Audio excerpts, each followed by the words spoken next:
waiting for us like a loyal little puppy dog, ready to pick up where we left off. Yeah, how long can you stay in denial? Yes, you have to come back from the store and you get so full, you gorge yourself, and nothing has changed.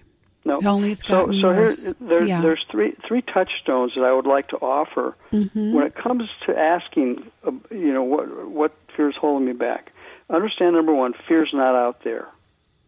You can run, but you can't hide. Right. Because fear is not out there. Things out there can stimulate fear to arise within us, but we have to learn to internalize the fact that fear is not an external thing. It's how we react to what is outside of us. Okay?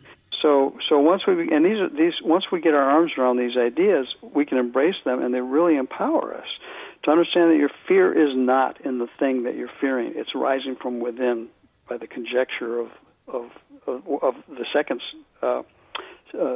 touchstone, which is understand that all fear, every fear that we have, is attached to a concern of loss of something. Right. Every fear is, and sometimes I say, and all fear is attached to a concern of death. Not necessarily physical. It could certainly be death of a loved one or our own death. But how about the death of a career, the death of a relationship, the death of a health status or a reputation? There's all kinds of ways that fear wraps itself around us that imply loss. And once we can stand toe-to-toe with that fear, which is the third stepstone, in the East they have a great saying. They say, learn how to dance with your fears. Yes. Call them in close. Don't run from them. Bring them in like a dance partner and whisper in their ear. It takes courage to do it, but you ask your fear, what is it I need to know about you so I can transcend you and move on? And if you're willing to have a conscious dialogue with your fear, it will talk to you and tell you what you need to know. And I know you as a therapist know how to guide people through that conversation. I do, and that's something I do often, is to teach people imagery and internal dialoguing, and I practice with the internal family system model, that we have a higher self and we have parts, and we want to personify the parts just to enable us to have that dialogue that you're describing. Right. So, hello, what is my fear part? Want me to know? Yes. And listen. And if you're willing to listen, it will tell you. Then, of course, you're at choice as to what you're going to respond to it or react to it. Yes. And the second question, I want to be sure to try to get all three of these questions in that will help us learn how to deal with living on the edge of uncertainty, is to ask the question, what do I need to let go of? And when do I need to let it go? Right. What do I need to let go of? A lot of people aren't really clear on what it is they let go of. And here's a clue. If you're willing to listen to the stories that you tell repeatedly, over and over and over again, they will reveal to you where you're stuck. You know what I mean by stories that we tell. Ain't it bad? He did this, she did that, and pretty soon, if we're not consciously aware of the stories that we continue to tell over and over and over, especially the victim stories, they begin to define who we are. And then when somebody sees us coming, they don't have to ask how we are, because they already know the story. Right. And the story, as you say, doesn't change unless you change it. No, and you exactly need to listen. That's exactly right, to make it conscious. Right. And this includes stories that are good stories, too, of the stories that we can be fond of. If they keep us stuck from moving forward, we need to look at the story we're telling. I could give you examples about stories that we tell. They're not all bad stories. They could be good stories, but like, how wasn't it great back in the 60s? And we live in the past rather than bringing ourselves into the future present moment, which is where life is waiting for us to co-create the next moment. And co-create the kind of culture that we would want if we love the 60s and 70s. And, well, I loved the values of the counterculture. Yeah, well, let's have at it now. Let's create. Right. Exactly. Yes. So, many of us are clinging to some story that keeps us on the edge of moving forward with our lives. And maybe a lot of times we draw our identity from those stories. Right. Maybe the question we could ask ourselves is, who would I be without this fill in the blank, this story that I've been telling? Who would I be without that? That's a powerful question to ask, Yes. In the Tao Te Ching, there's a great saying. It says, when I let go of what I am, I become what I can be. Yeah, Lao Tzu said that, right? Yeah. Yes. And when I let go of what I have, I receive what I need. So right. the power of letting go, releasing, is huge when it comes to being willing to move forward in the mystery of life. We have to let go of the past, and we have to let go of our concern about what it's going to be like tomorrow, because nobody knows. Nobody knows. Nobody knows. That's so true. So Dennis Merritt Jones, in The Art of Uncertainty, How to Live in the Mystery of Life and Love It. And this is what we are discussing in this show, about living and loving uncertainty. Mm-hmm. And next week we're going to look at the art of abundance and how to have a prosperous life. So I love how you let go and then you receive what you need. It takes a huge amount of and then, trust. Right. And then you talk about letting go of the past. And we hear this phrase so often. So I'm imagining some hallmarks of that would be you think about the past a lot, or I think less obviously, you are living your life based upon circumstances from the past that caused you to have certain ideas of who you are.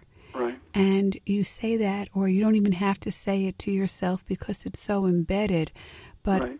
I'm worthless. I don't deserve my good. Love will never come to me. Life is a drag. It's always been and it always will be. That sort of thing, would you say? Oh yeah. Yep. There's the third question I want to be able to throw out to your folks is very important too, because it ties in with the first two. What fear is holding me back and what I need to let go of. Third question, if I can address it, is, do I take time daily to contemplate the gift that's been given to me? In other words, am I honoring the giver of the gift by consciously unfolding, expanding, expressing the life I am? I mean, how many of us take time on a daily basis to contemplate the most amazing gift we've ever been given, and that is life itself? Mm. And Yes. too many of us are squandering away our lives because we don't really appreciate the gift of them. Right. And you said something after that was so lovely. Do I take time daily to contemplate the gift of my life? Am I honoring the giver of the gift? Right. What I mean by that is that each of us must understand we're not here by mistake. Right. Every listener hearing this right now, understand you're here on purpose. Yeah. You matter. And the gift that was given to you was is a pearl of great price. And in order to really embrace and use the gift, we have to be willing to be conscious and aware of how we're using that gift in our lives. And by staying stuck on the ledge of uncertainty and allowing ourselves to live small, uncertain, restricted lives rather than stepping into the unknown with courage and faith, we're not honoring the giver of the gift, because we're meant to expand and express who we are.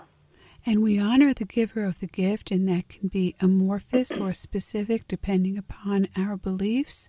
Right. By, I think, living in gratitude. Absolutely. Oh, yeah. Yeah, in the other book we're going to talk about next week, there's a whole chapter based on gratitude and realizing the power of being blessed.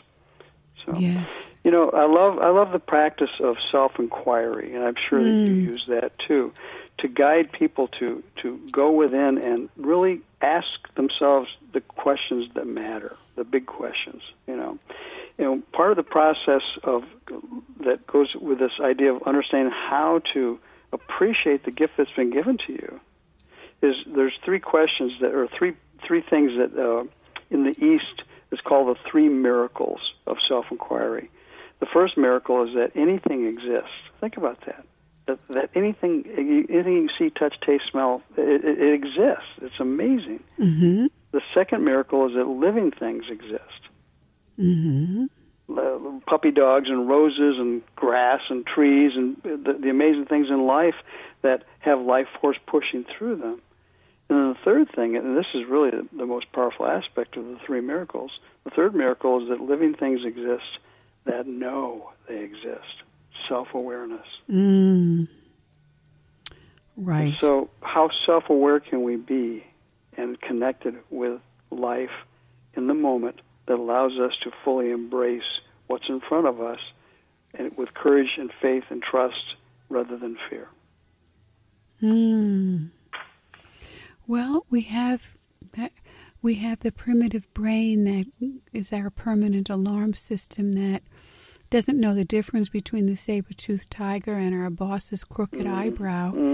And so, but it dumps the same toxins in our body, doesn't it? Right, it definitely does. So we need a little pause to catch up, to let a new brain, our frontal lobe, figure it out, process. Okay, my boss's crooked eyebrow. What is that about? I can deal with it. It's not life or death. Whatever happens, I can handle it. That sort of thing. Beautiful. You know, in the book, throughout all my books, I include mindfulness practices. Yes. And mindfulness practices are meant to allow you to bring your mind to the present moment and be able to engage mindfully with what's going on in the moment and observe it and engage with it in a way that is proactive rather than reactive. Mindfulness practices allow us to be present in the moment without being attached to what it looks like. Beautiful. And on that note, we have to close. Dennis Merritt Jones. I cannot believe how fast this show flew. Okay, so let's say again how people can get in touch with you. Thank you. Please visit my website. It's just my name, Dennis Merritt Jones, 2 R's, 2 T's, and Merritt.com. Right, okay. And by the way, Dr. Duffy, on my website, there's all kinds, if they go to the press room, there's all kinds of free downloads, e-books and articles and things like that they can download free. Well, that's wonderful, Dennis Merritt Jones. Tune in next week to hear Dennis Merritt Jones talking about the art of abundance. Thank you so much, Dennis. And this is Dr. Duffy Spencer saying goodbye for now and wishing you great relationships.